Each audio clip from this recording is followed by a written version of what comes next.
CAPS, ce seront les 3 pilotes qui nous représenteront lors du Grand Prix des Nations disputé au Brésil le dernier week-end du mois de septembre. Joël Robert, le manager de l'équipe nationale de motocross, l'a confirmé lors d'une conférence de presse à 11h30 ce matin. Les pilotes sont prêts derrière la herse de départ. Le panneau des 15 secondes qui est présenté aux pilotes. Les 5 secondes, et puis vous connaissez la suite de la procédure, la barre qui s'abaissera pour libérer les 30 pilotes. 5 secondes maintenant couchés sur leur machine, ils sont partis pour 40 minutes plus de tours. C'est parti à l'instant même et on va voir tout de suite dans le premier virage parmi les ténors qui a pris le meilleur départ. Pour l'instant tout se passe bien, pas la moindre chute et David...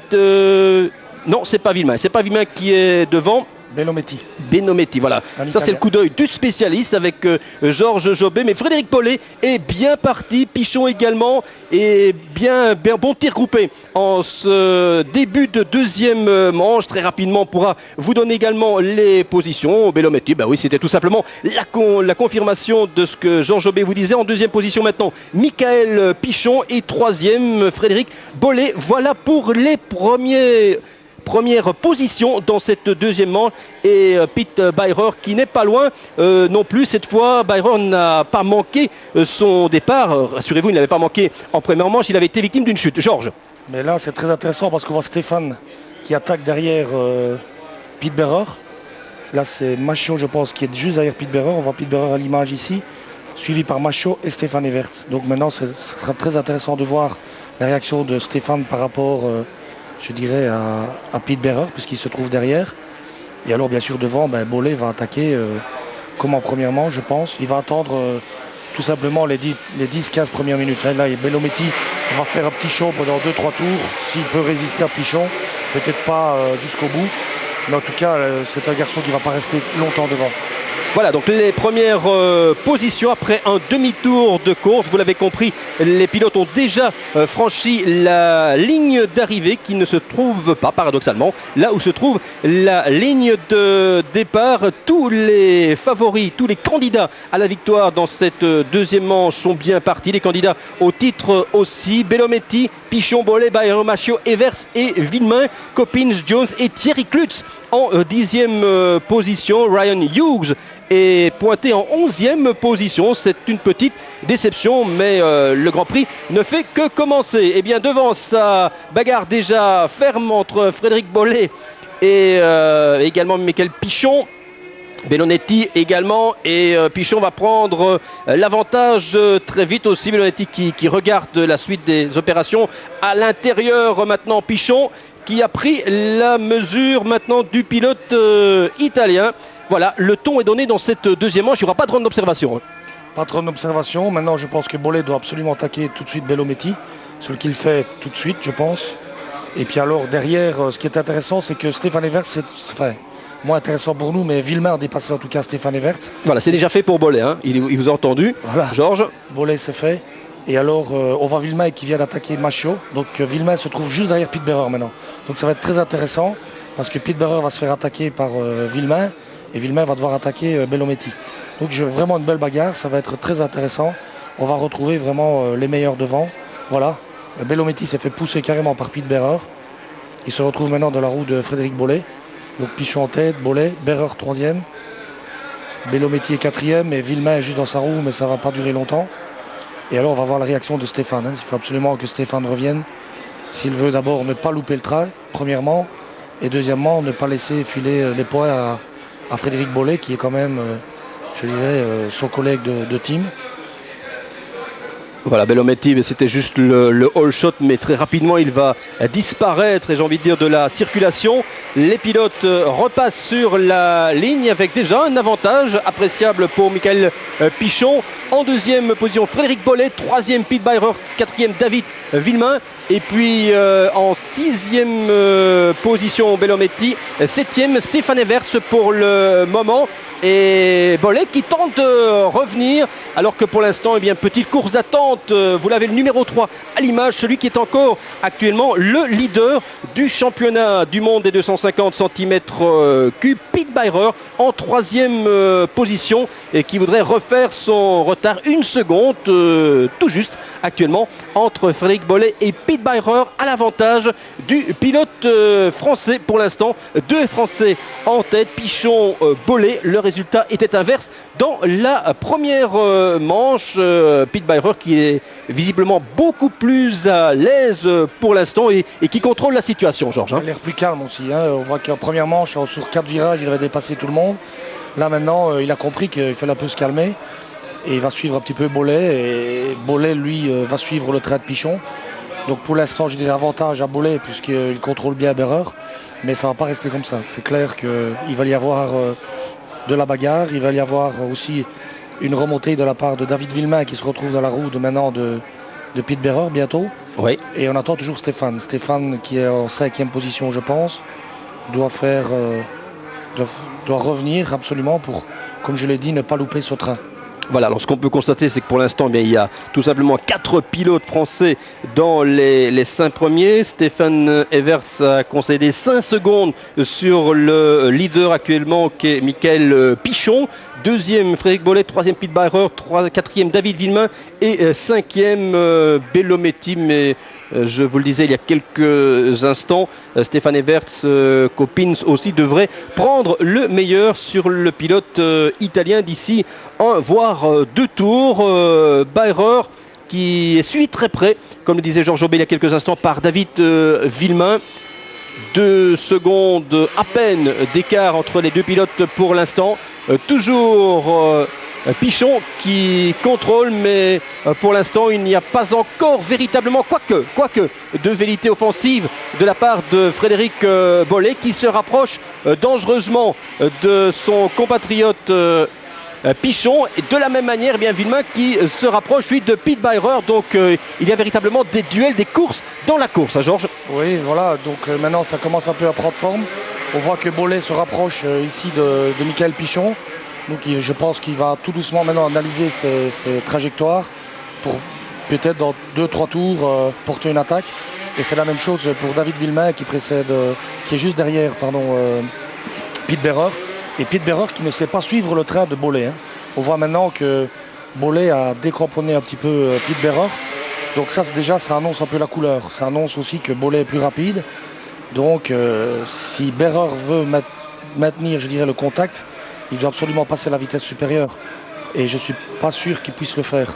Donc ça veut dire que David Villemain pourrait le passer et que Stéphane pourrait revenir sur lui aussi. La preuve par les chronos également. Plus de 3 secondes d'écart entre Frédéric Bollé et Pete Beirer pour l'instant. Mais une demi-seconde, 53 millièmes pour être tout à fait précis, entre Villemain qui est en train de revenir sur Pete Beirer. Voilà les 2 pilotes. Pete Beirer le numéro 3, David Villemain le numéro 99, première saison en 250 cm3, lui qui avait remporté ici même sur le circuit de Nîmes l'année dernière son premier Grand Prix, c'était en 125 cm3, pratiquement dans l'échappement maintenant de Beirer qui profite aussi de la puissance de sa moto pour reprendre un tout petit peu ses distances, mais on le voit maintenant, il est de plus en plus pressant, David Villemain. Alors, au jeu des pronostics, Georges, vous êtes fait un spécialiste dans la première manche. Comment voyez-vous le podium? Tout simplement, je vous demande 3 noms qui seront les 3 premiers de cette deuxième manche après seulement 8 minutes de course. Jetez-vous à l'eau encore une fois. Je vais me jeter à l'eau. Bollé, Pichon, Villemain. Voilà, Bollé, Pichon, Villemain et la Marseillaise en prime, s'il vous plaît, un podium bleu, blanc, rouge. Ça, c'est le pronostic de Georges Jobé. Pour l'instant, il ne prend pas trop de risques puisque un Français premier, un Français deuxième, un Français quatrième. Et la menace pour Pete Beirer. Regardez maintenant David Villemain qui revient déjà sur Pete Beirer. Il met la pression sur le pilote allemand. Le Beirer qui avait déjà difficilement supporté cette pression en... Villemain a un problème. Là. Il a un problème à la roue avant. Je pense qu'il a la roue avant cassée. Il ralentit très fort, voilà. Il se fait passer maintenant par Machiot. Il a un problème à la roue avant. Je pense que la roue avant est cassée. Voilà, il arrête. Exactement. Et bien ça, c'est le coup d'œil du spécialiste de Georges Jobé. Dommage pour David Villemain qui avait un rôle à jouer dans cette deuxième manche, qui aurait pu menacer le leader actuel que vous avez à l'image, Pete Beirer. En fait, il n'y en a rien. Problème à la roue avant pour David Villemain, et course terminée pour le pilote français Pete Beirer, qui est débarrassé providentiellement d'un adversaire plus ou moins dérangeant. Alors, quand toujours en tête, nous avons Michael Pichon avec 1 seconde 296 d'avance sur Frédéric Bollé et 4 secondes 436. L'écart est plus important avec Pete Beirer pour l'instant.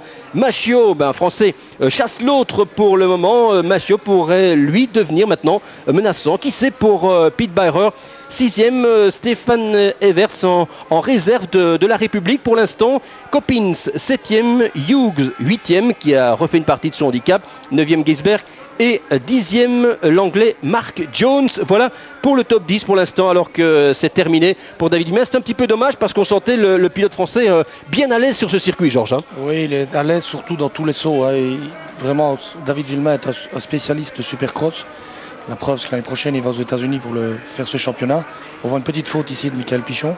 Et voilà, ça permet à Bollé de revenir. Il va l'attaquer. Et alors, pour terminer avec Villemain, dans tous les sauts, il a tellement, sauté tellement fort qu'il a cassé sa roue avant. Et ça va permettre à Stéphane Evers de revenir. Là, voilà, maintenant, on voit Bollé qui va attaquer Pichon. Au moment de passer sur la ligne. Voilà. Ils sont en l'air tous les deux. Et toujours un petit avantage pour Pichon, mais c'est une question de saut ou de virage, si vous préférez, dans cette deuxième manche. On se dit que Frédéric Bollé est capable de prendre l'avantage lorsqu'il le décidera. Il suit véritablement Pichon comme son nom pour l'instant. Et Stéphane Evers a disparu, il n'est plus là. Stéphane a chuté, il se retrouve en 7e position là. Et même 8e. Et même 8e. Oui, à 19 secondes. Voilà. Stéphane Everts à la faute, obligé de repartir aussi. Bien voilà qui va peut-être éclaircir l'horizon de Pete Beirer dans cette deuxième manche. Mais ne mésestimons pas la position avec Michael Machiot dans cette deuxième manche. Donc 8e, vous l'avez vu, Stéphane Everts, victime d'une petite chute. Personne n'est à l'abri d'une chute. Ce fut le cas pour Pete Beirer en première manche. C'est le cas pour Stéphane Everts en début de deuxième manche, où nous avons déjà 11 minutes 40 de course, 40 minutes plus 2 tours et les positions inchangées, à savoir que Frédéric Bollé sait qu'il pourra prendre la mesure de Michael Pichon. Ça, c'est une certitude. À lui de patienter. Pete Beirer, pour l'instant, lui, se contente, mais peut-il faire autrement, de la 3e place dans cette deuxième manche. Donc Pichon, Bollé, Beirer, voilà pour les places qui sont stabilisées depuis 2-3 tours. Alors je crois qu'on s'observe et on se dit que cette deuxième manche est encore relativement longue, qu'il ne faudra pas prendre de risques, consentir d'efforts inconsidérés en fonction de la 30e minute de course, qui est toujours très importante. Je crois que ça c'est significatif au moment d'aborder le dernier tiers de la course. Je dirais qu'on sent Frédéric Bollé très à l'aise. Il est très à l'aise et on le sent plus fort, plus rapide. Et là, il suffit, voilà. Il attaque au même endroit, Georges. Au même endroit. Donc je pense maintenant il suffit d'attendre encore quelques minutes. Mais on sent vraiment Frédéric Bollé beaucoup plus fort que Michael Pichon. Et ça permet, je dirais, tant que maintenant, ça permet à Beirer de ne pas trop perdre de temps et de ne pas être trop décroché. Donc le fait que Pichon soit devant, ça fait les affaires de Beirer pour l'instant. Parce qu'on voit Beirer même qui revient maintenant.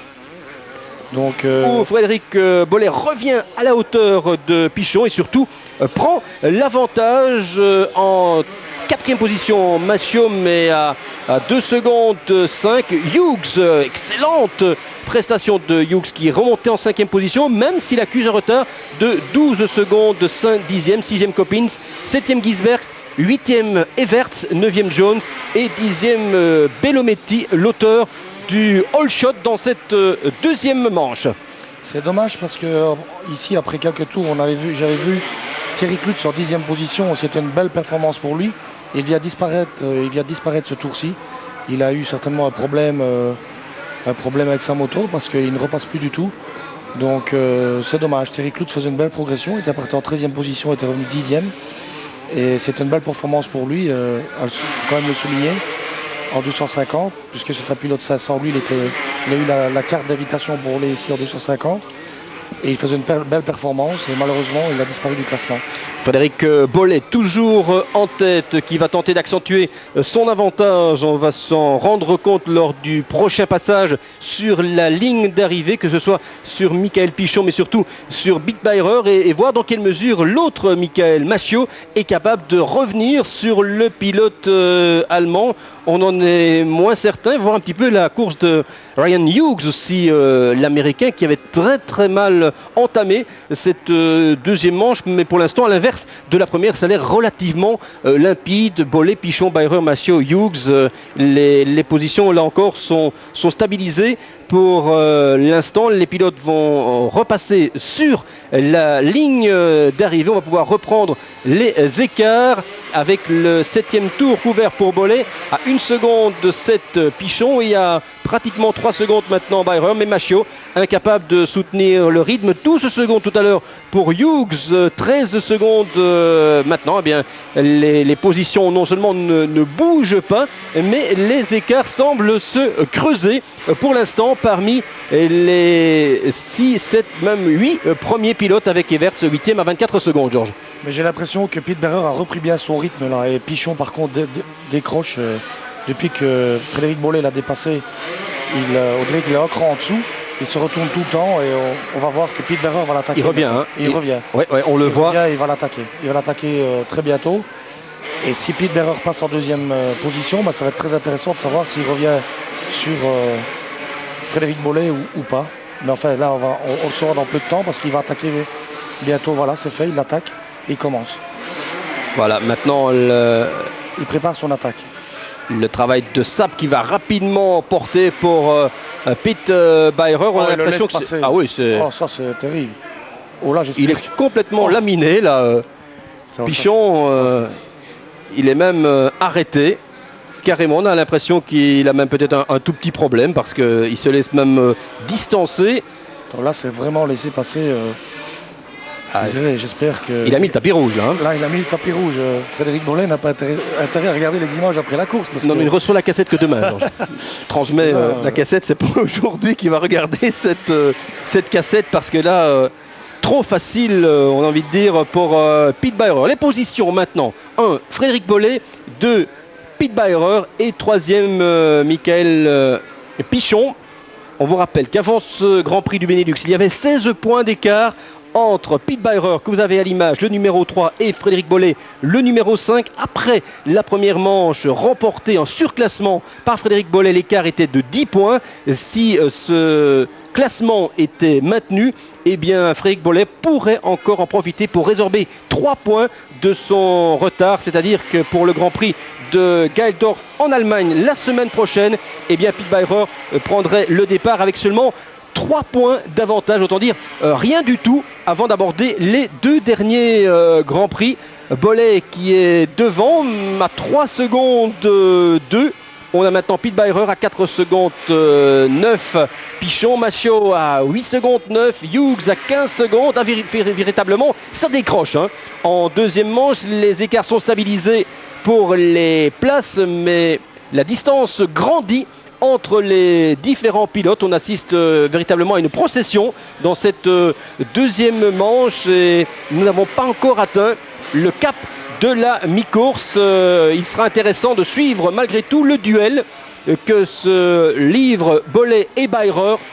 3 secondes 244 millièmes lors du 8e passage sur la ligne d'arrivée. Là, nous sommes sur la ligne de départ et on va pouvoir se rendre compte au prochain passage de l'écart qui existe entre les deux protagonistes, les duettistes pour le titre mondial. Il n'y a plus aucun doute, un de ces deux pilotes sera sacré champion du monde le 12 septembre aux États-Unis. C'est assez dommage la course de Stéphane Evers. Je m'attendais à autre chose. Il est en 8e position, il ne fait pas son retard, il ne progresse vraiment pas, et on se demande bien ce qui se passe avec Stéphane, parce qu'il n'avance pas beaucoup et il ne revient pas. Enfin, c'est la course devant ici, on voit Pete Beirer qui essaie de refaire son retard sur Frédéric Bollé. Voilà, on a justement l'image ici. Stéphane Evers qui nettoie ses lunettes, qui bouge les écrans. et il n'arrive pas à revenir sur Léon Gisbers qui se retrouve devant lui. Et Léon Gisbers, je dirais que ce n'est pas son circuit favori ici, donc normalement Stéphane devrait revenir sans problème sur lui, mais c'est ce qu'il ne fait pas. Donc pour l'instant, Stéphane reste à la 8e place et il n'évolue pas. Il y a toujours des problèmes avec ses lunettes hein, pour le moment, Georges. Il a l'air un tout petit peu handicapé, même s'il est encouragé par le public qui est venu nombreux aussi. Alors les positions maintenant, toujours en tête Frédéric Bollé, deuxième Pete Beirer et troisième Michael Pichon. Voilà pour les pilotes de tête. Position inchangée entre les trois premiers pour l'instant. Et donc tout profit pour Frédéric Bollé qui pourrait réaliser le carton plein et qui garde à distance respectable 3 secondes 842 millièmes Pete Beirer pour l'instant. On va voir dans quelques minutes, j'ai envie de dire dans 3 ou 4 tours, Georges, si Pete Beirer est capable de venir intimider, brouiller les cartes en se rapprochant de Frédéric Bollé. Comment voyez-vous les 10 dernières minutes de course? C'est-à-dire que maintenant, Pete Beirer n'a plus le choix, il doit attaquer. S'il veut reprendre des points, quelques points, je dirais à Frédéric Bollé, il faut absolument qu'il attaque, mais on sent Frédéric Bollé beaucoup plus à l'aise, beaucoup plus sûr de lui, beaucoup plus rapide. On a ici à l'image Stéphane et on voit très bien, il a des problèmes avec ses lunettes. On appelle ça un roll-off et on voit que son roll-off est cassé. Donc il a quelques problèmes de visibilité apparemment, puisqu'il n'arrive pas à se dégager, à nettoyer ses lunettes convenablement. On le voit ici que son roll-off est cassé sur le côté du casque. Donc c'est peut-être pour ça que Stéphane n'arrive pas à remonter. On voit ici parfaitement le roll-off qui bande de plastique qui flotte, voilà, c'est ça. Qui flotte carrément sur le côté du casque. Donc il a peut-être des problèmes de visibilité. Entre-temps, je disais, Frédéric Bollé a un rythme vraiment, et il contrôle très très très bien la course. On l'a vu en première manche. Il a de très bonnes lignes. Il est calme, il est propre. Donc je ne vois vraiment pas comment Pete Beirer pourrait le déstabiliser. Sauf s'il revient dans sa roue et évidemment qu'il le pousse un peu dans certains virages. Mais pour ça, il faut qu'il puisse refaire son retard. Et apparemment, pour l'instant, il ne le fait pas puisqu'il est à 3 secondes 8, c'est-à-dire 4 secondes. Ça, c'est beaucoup, quoi. C'est énorme. Donc, tant qu'il est si loin, il ne pourra pas l'attaquer.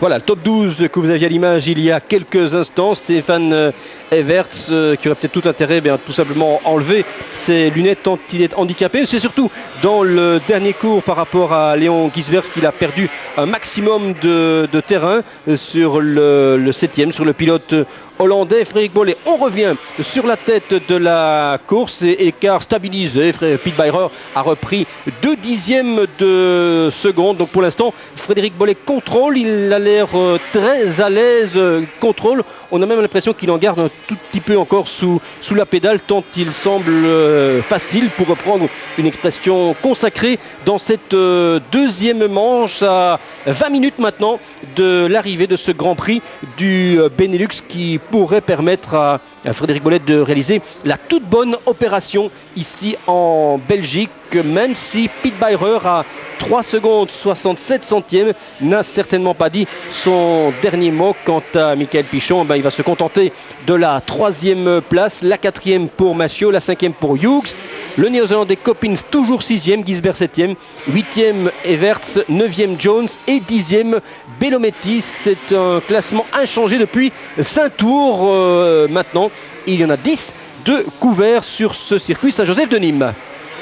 Pichon a voulu cacher son jeu, laisser passer Beirer, ça nous étonnerait quand même un petit peu, Georges.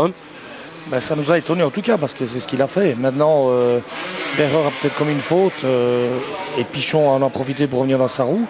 Mais Pichon n'assiste pas plus, quoi. Donc je suis un peu étonné qu'il n'essaie pas davantage de hargne. Voilà, qu'il n'essaie pas d'attaquer au moins Pete Beirer. C'est quand même une 2e place. Et bien sûr, ce sont des points, c'est aussi une 2e place pour le Grand Prix, puisque maintenant Frédéric Bollé qui est en tête, s'il gagne les 2 manches, bien sûr, il gagne le Grand Prix. Mais pour Pichon, il a quand même besoin de points, il a quand même besoin de résultats. Donc voilà, je ne comprends pas bien son attitude. Par rapport à la première manche, j'ai remarqué aussi que Pete Beirer a changé de roue avant. Comme je l'ai dit tout à l'heure, en première manche, Ryan Hughes roulait avec une roue de 20 pouces, et c'est ce qu'a fait Pete Beirer. Il a mis cette roue de 20 pouces aussi pour la 2e manche. Et c'est ce qui lui permet d'être un peu plus à l'aise, à mon avis, que la première. dans tous les freinages. On a vu d'ailleurs qu'il a dépassé d'ailleurs Michael Pichon dans une descente au freinage. Et avec cette roue de 20 pouces à l'avant, il permet d'avoir une meilleure traction, un meilleur freinage. Et là, donc, il a repris son rythme. Donc, c'était bien une erreur tout à l'heure, une faute. Mais on voit que Frédéric Bollé maintient son rythme et creuse les écarts. Hein. Donc, il a 7 secondes d'avance maintenant et 10 sur Pichon. Donc, ça veut dire que c'est Bollé qui maintient son rythme et que Berrer et Pichon sont en train de faiblir. Rouler devant, vous avez souvent connu, Georges, et je crois que c'est la meilleure manière, même lorsqu'on survole une manche, pour garder la concentration, le rythme. On a tout intérêt à garder, à se maintenir un tout petit peu sous pression pour éviter la faute aussi, mais pour garder le rythme et ne pas se dire, bon, ça y est, tout est acquis, et c'est à ce moment-là que la chute vous guette à la réception d'un saut ou dans un virage. Ben, c'est jamais acquis, tant que le drapeau à damier n'est pas, je dirais, devant soi, on n'a pas course gagnée. Et c'est clair qu'il y a beaucoup de pilotes qui se disent tiens, il reste un tour, 2 tours, ou même 5 minutes, on va lâcher un peu. Et c'est à ce moment-là qu'on se déconcentre et qu'on fait la faute. Et puis c'est à ce moment-là aussi qu'il y en a qui font leur effort.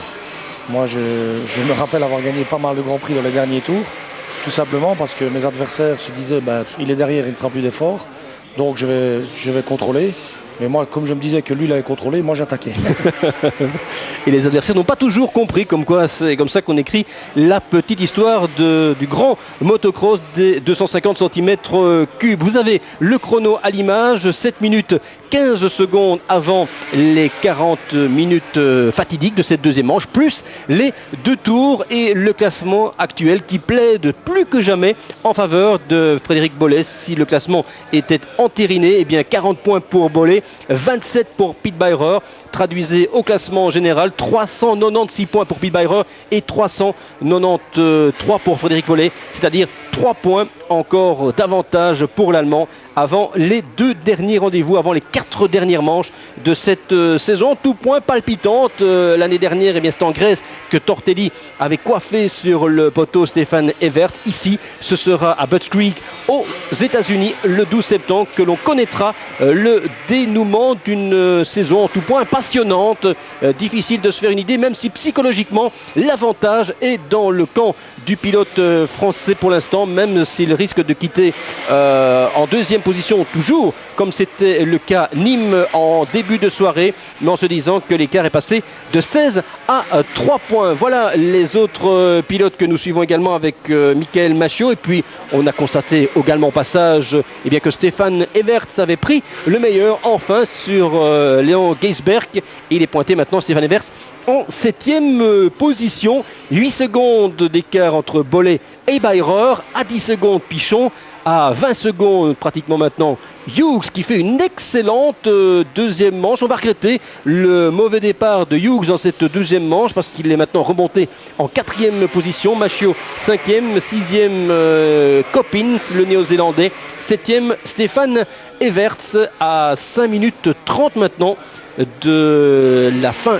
du temps réglementaire dans cette deuxième manche et avant les 2 derniers tours. On suit maintenant Pichon qui semble plus avoir tout simplement déposé les armes. Il a en point de mire, mais depuis qu'il a laissé passer également Pete Beirer qui lui peut se contenter d'assurer la 2e place. À aucun moment à la régulière il ne serait en mesure de revenir sur Frédéric Bollé. Impérial Bollé, on l'avait dit en première manche, qui reste sur 3 victoires dans les 4 derniers Grands Prix, une fois deuxième, et qui va remporter cet après-midi son 6e Grand Prix de la saison après l'Espagne, le Venezuela, la Belgique. C'était sur le circuit de Kester où il avait pu bénéficier des conseils judiciaires de son équipier, à savoir Stéphane Everts, la Tchéquie, et puis last but not least, c'était le Grand-Duché de Luxembourg, Volkendange, où en terminant 2 fois deuxième, il avait remporté le Grand Prix du Grand-Duché. Cet après-midi,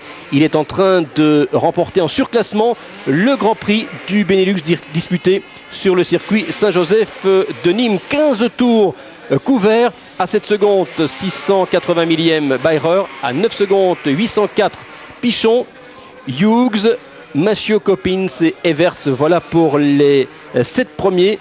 On décompte maintenant et on se dit qu'on est à 10 minutes d'entériner le classement de cette deuxième manche, tout simplement, Georges. Oui, les pilotes maintiennent un peu leur position, mais on voit vraiment Michael Pichon qui n'insiste pas derrière Pete Beirer. Je voulais signaler aussi la très bonne course de Ryan Hughes qui revient de derrière et qui est en 4e position. Il faut savoir que dans les 5 premiers au championnat du monde, c'est pratiquement un des seuls pilotes qui a terminé toutes les courses. Il n'a pratiquement jamais abandonné de manche. Et en plus, je dirais qu'avant le Grand Prix du Luxembourg, il y avait 3 pilotes qui étaient candidats au titre. Il y avait bien sûr Pete Berrer, Frédéric Bollé et David Villemain qui étaient à une vingtaine de points de Pete Berrer et à seulement 6-7 points de Frédéric Bollé. Et sur 4 manches ici, David Villemain vient non seulement de se faire décrocher par Pete Berrer et Frédéric Bollé, mais maintenant il a Ryan Hughes qui le menace à 3 points. C'est-à-dire que maintenant Hughes, avec sa 4e place, il va revenir à 323 points, alors que David Villemain en a 329 ou 326. Donc il aura 1 point d'écart, Georges. Eh bien voilà, donc ça veut dire que Hughes va faire une très très bonne opération aujourd'hui, ainsi que bien sûr Bollé. Mais Hughes, il est vraiment très régulier toutes les courses. C'est le seul pilote pratiquement dans les 5 premiers du championnat du monde qui n'a pas encore gagné de course, ni de manche, ni de Grand Prix. Par contre, il fait son petit bonhomme de chemin et je pense qu'il va terminer sur le podium parce que à ce tarif-là, David Villemain perd tellement de terrain et tellement de points que Hughes va peut-être le dépasser au championnat. En tout cas, il restera 2 Grands Prix après celui-ci. Bien sûr, l'Allemagne et puis les États-Unis. Et comme Hughes était américain, mais aux États-Unis, il ne va pas faire de cadeau à David Villemain. Effectivement, et le moins qu'on puisse dire, pour confirmer vos propos, Venezuela, Grande-Bretagne, Europe et Pologne, chaque fois 2e. Donc il a fait 4 fois 2e derrière Bollé. Van Rees qui avait été le surprenant vainqueur à Fox Hill. Villemain et Bollé encore une fois, c'est dire la régularité de ce pilote Honda qui a terminé en 98, 10e du Supercross en 250. Un Américain qui est venu en Europe pour se frotter au gratin européen en championnat du monde. 16 tours pour Frédéric Bollé. On revient maintenant à la tête de la course. Pete Beirer en 2e position à 7 secondes 446. Pichon à 9 secondes 750 et Hughes à 21 secondes. Écart figé et au prochain passage sur la ligne d'arrivée, il restera 2 tours très exactement dans cette 2e manche du Grand Prix du Benelux. Et maintenant il faudrait une petite catastrophe pour que Frédéric Bollé ne remporte pas cette 2e manche, et dans le même ordre d'idée que Pete Beirer ne décroche pas le premier accessite derrière Frédéric Bollé, véritablement sur une autre planète, la planète motocross, où il était incapable de le suivre cet après-midi ici à Nîmes en symbiose complète avec sa machine Bollé. Une Honda qui ne lui a pas causé le moindre souci, et Pete Beirer qui est en train d'être un tout petit peu victime aussi de la pression, le leader de ce championnat du monde qui a vu son écart fondre progressivement. Il faut savoir que l'écart maximum a été de 46 points d'écart entre Pete Beirer et Bollé en faveur du pilote allemand. C'était lors du Grand Prix d'Europe disputé sur le circuit de San Angeli, c'est-à-dire là où aura lieu le Grand Prix des Nations en l'an 2000. Et puis progressivement, il est revenu dans le parcours, et de 46 points, eh bien, ce soir, on est à 3 points. Autant dire que tout est à refaire pour Pete Beirer au moment d'aborder le circuit de Geildorf la semaine prochaine, où il pourra évidemment s'exprimer devant son public, et il lui faudra bien certainement cet avantage, Georges, à Pete Beirer pour tenter de dépasser cette pression. Et finalement, on a envie de dire que c'est la peur de gagner qui est en train de paralyser Pete Beirer. C'est-à-dire que Pete Beirer, c'est plutôt plus que la paralysie. Lui, c'est carrément, il est très nerveux, il est très généreux, on le voit dans son pilotage. Et que, lorsqu'on mène un championnat, il faut par moment se dire, vaut mieux prendre des points sûrs que peut-être ce qu'on n'aura pas. Donc lui, c'est ce qu'il a fait en première manche. Il a attaqué en voulant absolument montrer qu'il était le plus fort, prendre peut-être les 20 points, et finalement, il en a pris que 10. Donc il aurait peut-être dû ralentir un peu la première manche, peut-être laisser passer Frédéric Bollé et peut-être ne perdre que 3 points, plutôt qu'en perdre 10. Là maintenant, la 2e manche, il s'est un peu calmé. Et je pense que pour Geildorf, la pression va être encore plus forte. Il sera chez lui, devant son public, il va être harcelé par tout le monde, par les journalistes, par le public. Et devant son public, on veut toujours faire bien. Mais des fois, lorsqu'on a la pression, on fait plus mal que bien. Mais avec ce genre de stratégie, Georges, est-ce que vous-même, lorsque vous étiez en tête, vous auriez fait ce que vous venez de dire ? Attendre et laisser passer un Bollé, se mettre dans sa roue et être davantage calculateur? Oui, bien sûr. Je n'ai jamais été un pilote, fougueux, ni dans mon pilotage, ni dans ma façon de mener un Grand Prix. Je peux dire qu'en 92, dans les derniers Grands Prix, j'avais une trentaine de points d'avance. Lorsque je suis venu au Grand Prix à Namur, j'étais en tête et j'ai cassé dans la première manche. Donc j'ai perdu 20 points en une fois sur Kurt Nicole, qui était revenu à 13 points avant la finale. Et avant la finale, je suis allé en Suisse pour faire deuxième, pas pour gagner. Et je suis allé en Suisse pour faire deuxième. Ce que j'ai fait, j'étais champion du monde. Si j'avais été en Suisse pour gagner, je n'aurais pas été champion du monde. C'est ce qu'a fait Stéphane Evers l'année passée en Grèce. Il voulait absolument gagner le Grand Prix et il n'a pas gagné le championnat. Eh ben voilà, on va retenir cette leçon, j'ai envie de dire pratiquement déjà en guise de conclusion, avant d'entériner le classement de ce Grand Prix de Belgique avec les 2 manches remportées par Frédéric Bollé. Carton plein, 40 points pour Bollé, 32 pour Pichon, 28 pour Hughes et 27 pour Pete Beirer, 22 aussi pour Stéphane Evers. Voilà pour le top 5 de ce Grand Prix et les positions au championnat du monde. 3 points d'écart, on vous le confirme maintenant.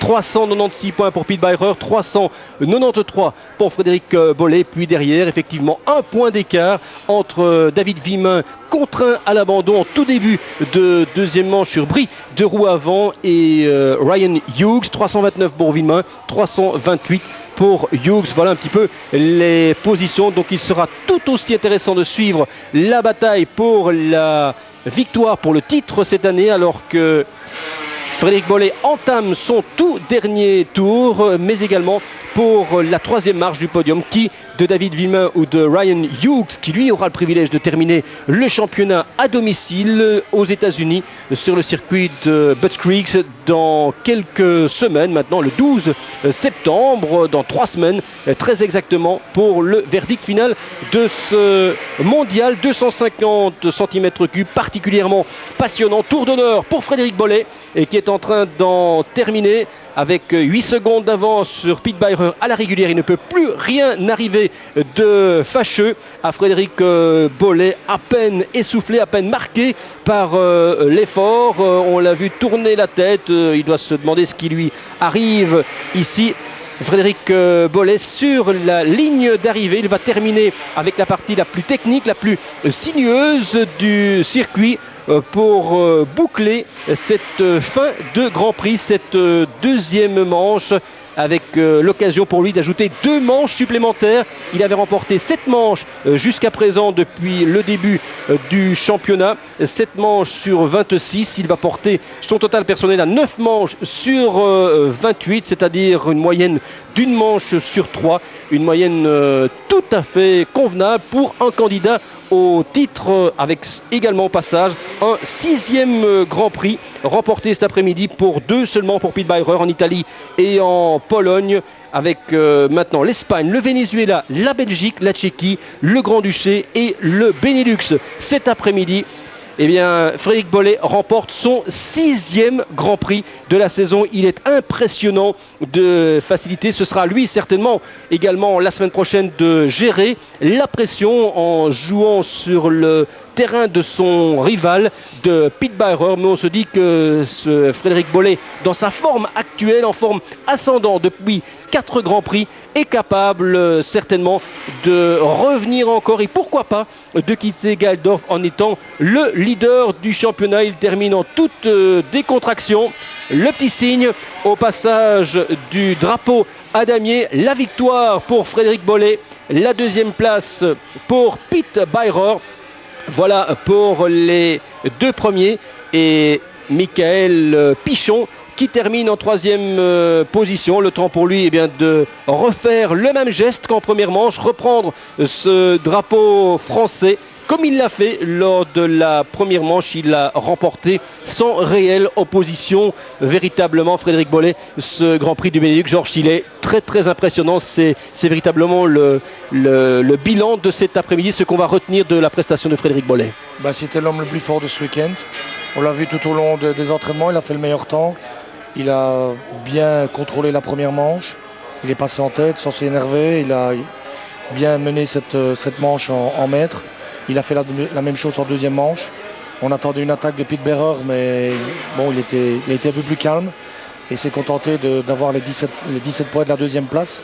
Je pense qu'il est beaucoup plus intelligent parce qu'il savait qu'aujourd'hui, il avait affaire à Frédéric Bollé plus fort que lui. Il faut reconnaître quand son adversaire est plus fort, il faut lui laisser pour pouvoir peut-être attaquer dans la prochaine manche, dans la prochaine course. Il va se retrouver sur sa terre à Geldorf. Ça ne veut pas dire chez soi qu'on est maître. Parce qu'en arrivant ici, je pense que Pete Barrer pensait gagner, puisqu'il a gagné il y a 2 ans le motocross des nations en surclassement. Mais ça, c'est le passé. Il faut penser avec le présent. Et le présent, c'est aujourd'hui. Aujourd'hui, Frédéric Bollé était le plus fort. Et bon, à Geldorf, il faudra que Pete Barrer se remette en question. S'il veut reprendre l'avantage sur Frédéric Bollé, il va falloir qui reprennent, je dirais, les entraînements, les essais et essayer de reprendre vraiment d'un bon rythme et de la vitesse parce que Frédéric Bollé aujourd'hui était le plus fort. Voilà, je crois que ce seront les conclusions aussi ici depuis Nîmes où le circuit est envahi par le public. Une démonstration, Frédéric Bollé qui revient sur la ligne de départ en compagnie de Michael Pichon. Pichon pour lequel on attendait davantage de résistance, mais ne boudons pas notre plaisir. Le tiercé de cette deuxième manche, Bollé, Beirer et Pichon. Et puis surtout l'information principale, Bollé, Pichon, Hughes. Voilà pour le podium du Grand Prix du Benelux cet après-midi ici à Nîmes. 4e Beirer, 5e Evers. Et au championnat du monde, on vous rappelle le classement. 3 points d'écart entre Pete Beirer et Frédéric Bollé. 396 points pour Beirer, 393 pour Bollé. 3e David Villemain, le grand perdant de la deuxième manche, victime d'un bris de roue. Il conserve sa 3e place pour un petit point. 329 points pour Villemain, 328 pour Hughes, toujours 5e malgré son forfait cet après-midi. Marnik Burwoods avec 267 points, alors que vous avez le rappel du classement final de cette deuxième manche. Georges Jobé et Pierre Robert depuis Nîmes, où les drapeaux français ont été hissés bien haut cet après-midi. Excellente fin d'après-midi. Bonne soirée et à très bientôt avec les sports mécaniques sur la 2. Bonne soirée. Dans moi